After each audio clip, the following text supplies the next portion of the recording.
Les damos la más cordial bienvenida a todos. Hoy tenemos con nosotros a nuestra invitada especial, la doctora Irma Caro. Ella es neuropediatra y es la neuropediatra de nuestra casa, la que va a cuidar a nuestros pequeños. Hoy tenemos un tema muy importante que nos va a decir la doctora. Bienvenida, doctora. Muchas gracias, buenas tardes para todos.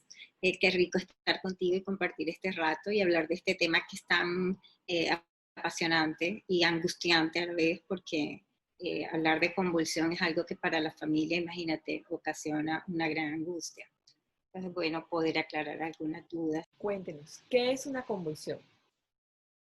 Bueno, sí, cuando nosotros hablamos de convulsión, nos estamos refiriendo a una serie de episodios que se presentan en general de una forma súbita o así intempestiva. La persona presenta algunos síntomas que pueden ser motores, en los cuales vas a ver movimientos involuntarios normales, o algunas veces no hay ningún movimiento, sino que va a haber compromiso de la conciencia o inclusive algunos cambios del comportamiento que van a ser de pronto muy breves o en algunos pocos casos pueden prolongarse durante muchos minutos o inclusive a veces horas. Y esto se presenta porque hay una descarga anormal excesiva en algún grupo de células del cerebro que son las neuronas. Doctora, ¿y todas las convulsiones son iguales? No, bueno, en general cuando la gente escucha o piensa en el término convulsión, la gente se imagina una persona que está tirada en el piso y que está haciendo algún tipo de sacudidas de todo su cuerpo o que tiene alguna postura anormal. En general piensan en eso y que por lo general siempre creen que tiene algún tipo de pérdida del conocimiento.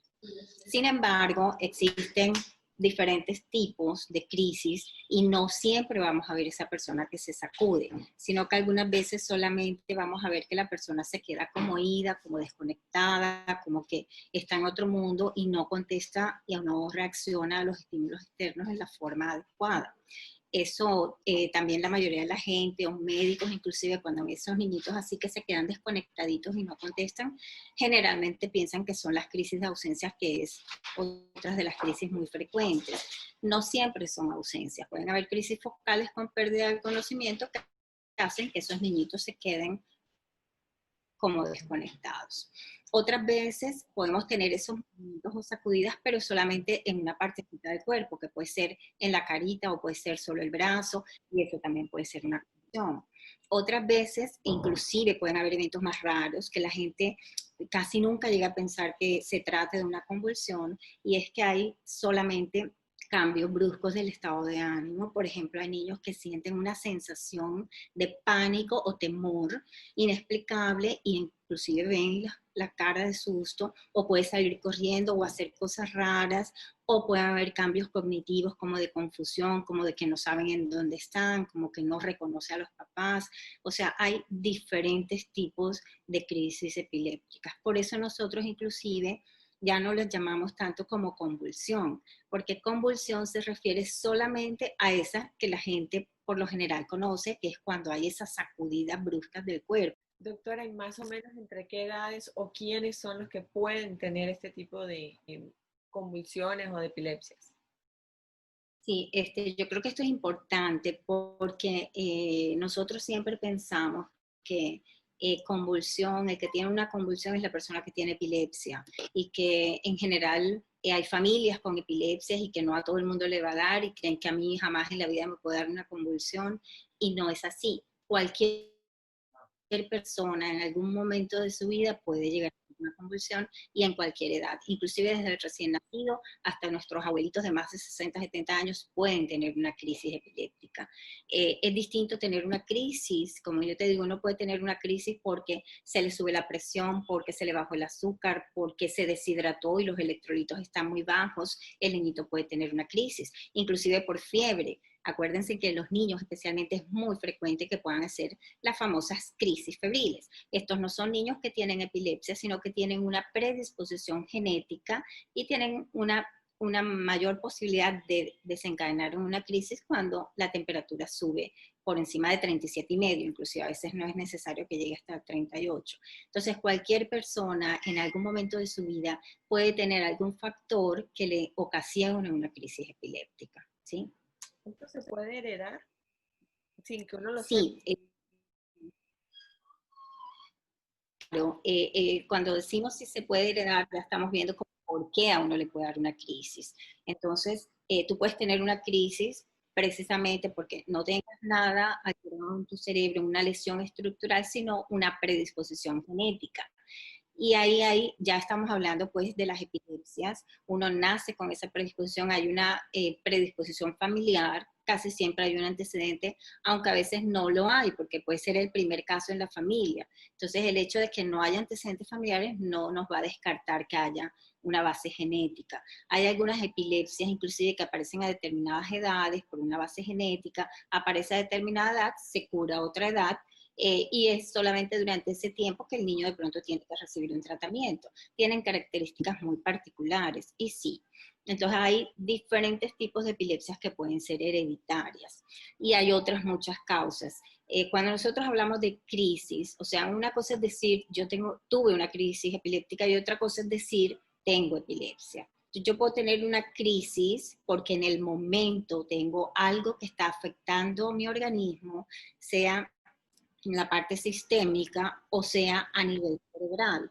Por ejemplo, te repito el tema, en los adultos y niños a veces también pueden tener una hipertensión severa y la misma presión alta puede desencadenar la crisis.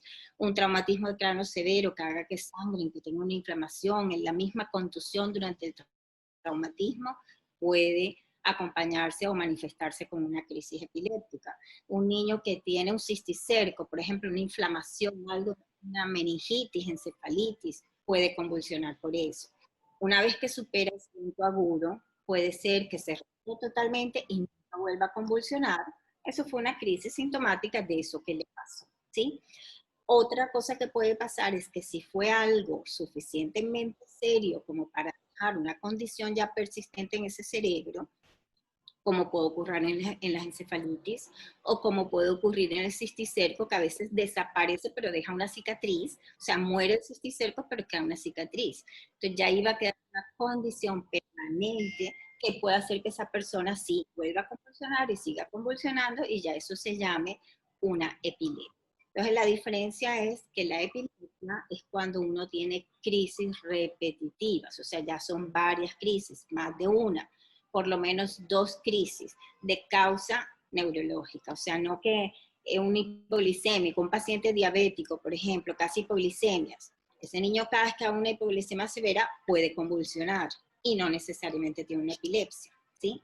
Entonces, si él hace una hipoglicemia hoy y dentro de un año otra vez se le bajó el azúcar porque se puso demasiada insulina o se colocó la insulina y no comió en forma adecuada, otra vez se baja el azúcar y puede convulsionar. Eso no es epilepsia. Son crisis sintomáticas de la hipoglicemia. Entonces hay causas que son agudas en el momento que producen la crisis y ya hay enfermedad como tal que se llama epilepsia, que es el que tiene crisis repetidas porque ya tiene algo inherente en su cerebro que lo predispone a seguir convulsionando. Y ahí es cuando uno tiene que hacer tratamientos ya prolongados durante un tiempito, ¿sí? ¿Se puede saber si un bebé viene con una predisposición de pronto neuronal a tener epilepsias o convulsiones durante el embarazo, digamos en el último trimestre o en el penúltimo? Sí, o sea, más que decir este niño va a tener epilepsia, es poder decir este niño tiene un alto riesgo neurológico.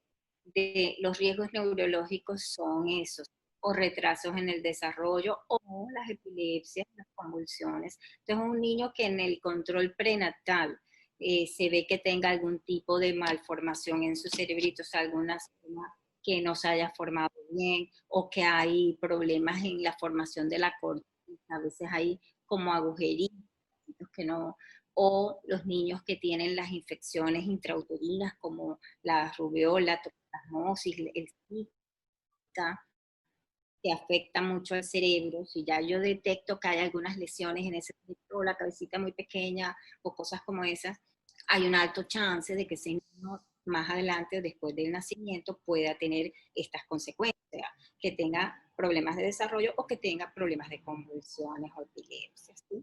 Lo mismo pasa los niños que tienen algún riesgo perinatal, o sea, los problemas que afectan al cerebro pueden darse desde antes de nacer, cuando hay problemas genéticos o infecciosos o algo, en el útero que hacen que no se forme bien ese cerebrito o se produzcan.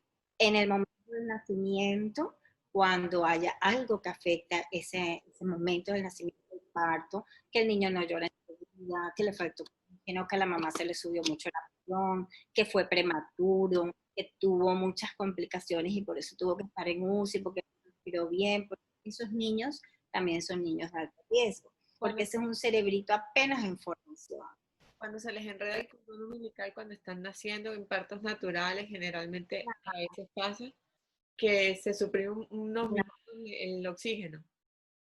Ellos también están Sí, porque ellos también están predispuestos. Entonces, por eso nosotros los llamamos recién nacidos de alto riesgo. Y por eso a todos esos niños que tienen alguna condición alrededor de su nacimiento, hay que hacerles un seguimiento muy estricto de todo esto, de las pautas de su desarrollo, si aparecen estos síntomas que nos estén hablando tempranamente de que pueda haber algún tipo de convulsión o alguna alteración neurológica. Es bueno hacer ese seguimiento cada cierto tiempo para tempranamente detectarlos y empezar tratamientos a tiempo. Estos niños pueden nacer, pasar, digamos, la primera infancia y no presentar ningún inconveniente. Y de pronto entre los 7 a los 10 años puede darse alguno o ya no es factible de que llegue a darse. Puede pasar a cualquier edad, eso va a depender, uno, de la severidad, o sea, en la medida en que ese cerebrito haya sufrido y tenga lesión, te puede dar manifestaciones muy severas que las puedes ver desde el nacimiento. Ya tú ves a ese niñito que nació y está demasiado aguadito, demasiado duro, o que empieza a convulsionar inclusive desde que nace, ¿sí? Otras veces, la lesión inclusive a veces puede estar, pero el cerebrito de los niños tiene una cosa que nosotros llamamos plasticidad, entonces las zonas sanas a veces pueden suplir la función de las zonas que se han lastimado y de pronto el niño no tiene tanto problema. Entonces no tiene un problema tan severo que lo veas desde el inicio, pero sí puede tener problemas leves que puedan aparecer cuando entra al colegio, cuando va a empezar a hablar entonces no habla bien o se demora, o problemas más leves como el déficit de atención, hiperactividad, puede ser consecuencia de eso, ¿sí? O la epilepsia, sí, si hubo un problema perinatal, la epilepsia puede aparecer en el recién nacido, en el lactante, en el preescolar, en el escolar, puede aparecer a cualquiera, ¿sí? Entonces, es como que uno siempre tiene que estar atento, no vas a estar psicoseado, porque en la medida que tú ves tu niño que ha ido superando las etapas y vamos bien, cada vez te vas convenciendo que el riesgo es menor, ¿sí? Pero hay algunas cositas, como por ejemplo las convulsiones, que pueden aparecer a cualquier edad, ¿sí? Entonces, es como que siempre estar de la mano de tu pediatra, si tienes un niño de alto riesgo, no descuidarse, sino que estar siempre atentos. Ha sido Okay. un placer tenerla aquí. Es muy importante manejar este tema de las convulsiones. Generalmente los papás nos asustamos y podemos, de pronto si tenemos hijos mayores, ayudar a que ellos también se preparen porque no sabemos si de pronto un compañerito o una persona en la misma casa puede tener, incluso uno mismo, puede tener un episodio y no saben cómo ayudarnos mientras llega la emergencia a la casa. Exactamente. Sí, señor. Bueno, muchísimas gracias. Me encantó haber estado aquí.